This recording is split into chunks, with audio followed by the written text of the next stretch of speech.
నమస్తే. Welcome to our channel. ప్రస్తుతం మనతో సీనియర్ జర్నలిస్ట్ దాము బాలాజీ గారు ఉన్నారు. వారితో మాట్లాడదాం. సార్ నమస్తే సార్. నమస్తే.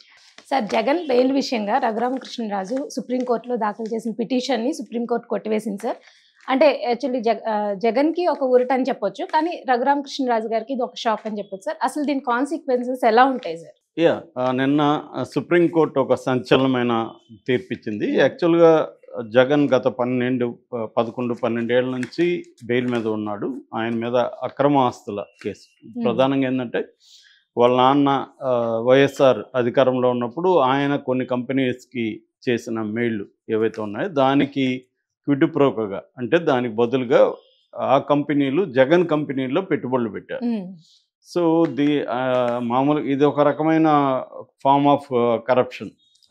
ఎందుకంటే మామూలుగా అయితే డబ్బులు నేను ఏదన్నా ఒక పని చేశాను గవర్నమెంట్లో ఉండి వాళ్ళు నాకు డబ్బులు ఇస్తారు, లంచం ఇస్తారు. కానీ ఇప్పుడు ఏంటంటే కొత్త మెథడ్స్లో లంచాలను ఎలా తీసుకోవాలి అనేది పెరిగింది. అదేంటంటే ఒకటి ఏంటంటే భార్య పేరుతోనో కొడుకుల పేరుతోనో కంపెనీలు పెడుతున్నారు. ఈ కంపెనీల్లోకి మెయిల్ ఎవరికైతే లభించిందో, ఎవరి దగ్గర అయితే లంచాలు తీసుకోవాలి వాళ్ళ దగ్గర డైరెక్ట్గా లంచాలు కాకుండా ఈ కంపెనీలోకి పెట్టుబడులు పెడతారు. సో ఇది ఒక ఫార్మ్ ఆఫ్ కరప్షన్ అనమాట. ఇది జగన్ విషయంలో జరిగింది అనేది ఉంది. దీంట్లో జగన్ 16 నెలలు జైల్లో ఉన్నాడు, తర్వాత బెయిల్ మీద వచ్చాడు.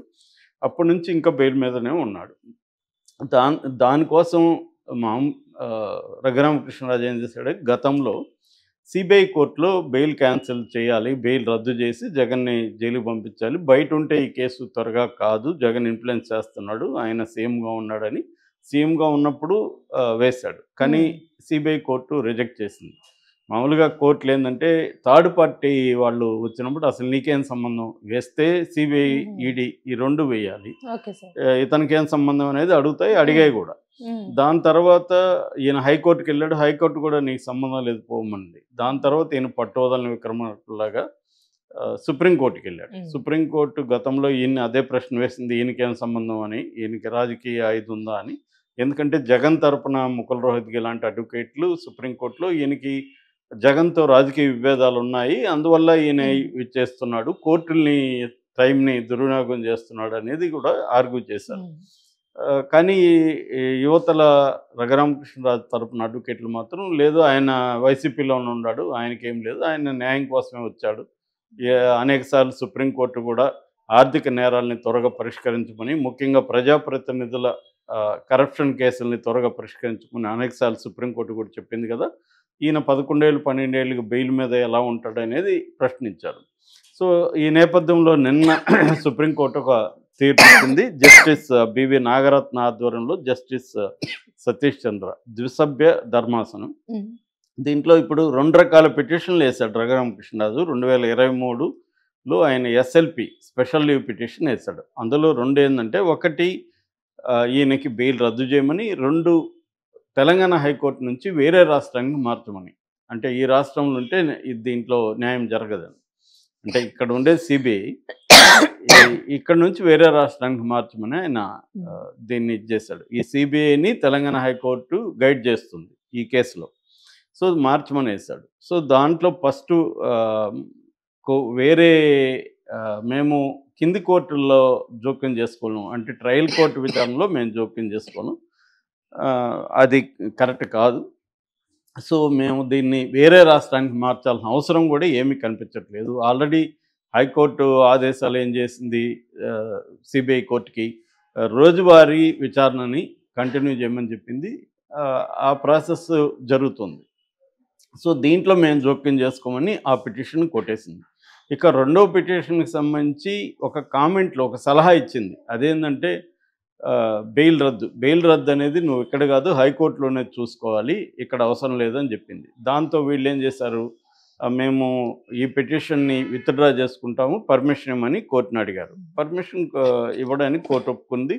దీన్ని హైకోర్టుకి పంపించి హైకోర్టు కూడా చెప్పడానికి కూడా సుప్రీంకోర్టు ఒప్పుకున్నది. సో ఇప్పుడు రఘురామకృష్ణరాజు ముందున్న ఆప్షన్ ఏంది, మళ్ళీ వచ్చే హైకోర్టులో పిటిషన్ వేయాలి, ఏంటి బెయిల్ రద్దు చేయమని. ఆల్రెడీ హైకోర్టు రిజెక్ట్ చేసింది. రెండోది ఇప్పుడు ఈ హైకోర్టు ఈ రాష్ట్రంలోంచి దీన్ని మార్చమన్నప్పుడు ఈ హైకోర్టు ఎలా బిహేవ్ చేస్తుంది అనేది మనకు ఆల్రెడీ అర్థమవుతుంది.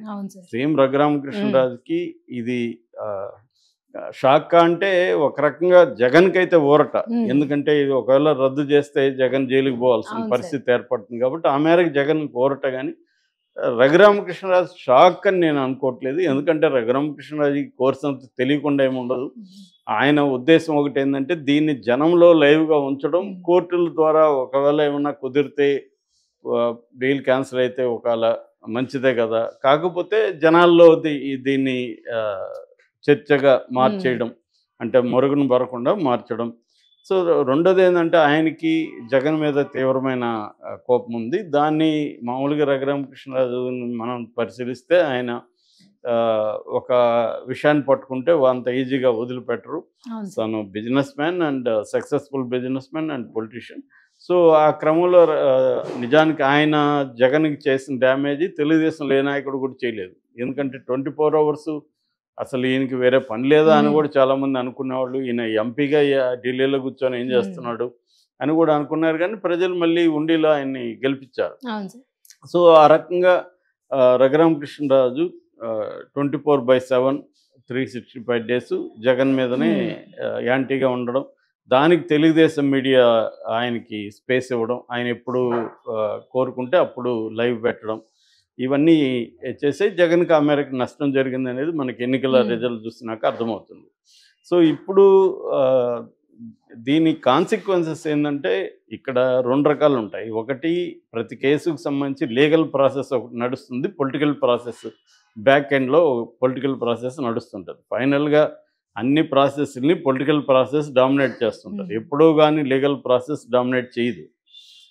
సుప్రీంకోర్టు వీళ్ళందరూ కూడా ప్రతిదాన్ని లీగల్గా ప్రొసీడ్ అవ్వాలని అనుకున్నా కూడా చాలా విషయాల్లో పొలిటికల్ ప్రాసెస్ డామినేట్ చేయగలదు. ఎందుకంటే ఇన్వెస్టిగేటివ్ ఏజెన్సీస్ పొలిటికల్ ప్రాసెస్కి లోబడి ఉంటాయి.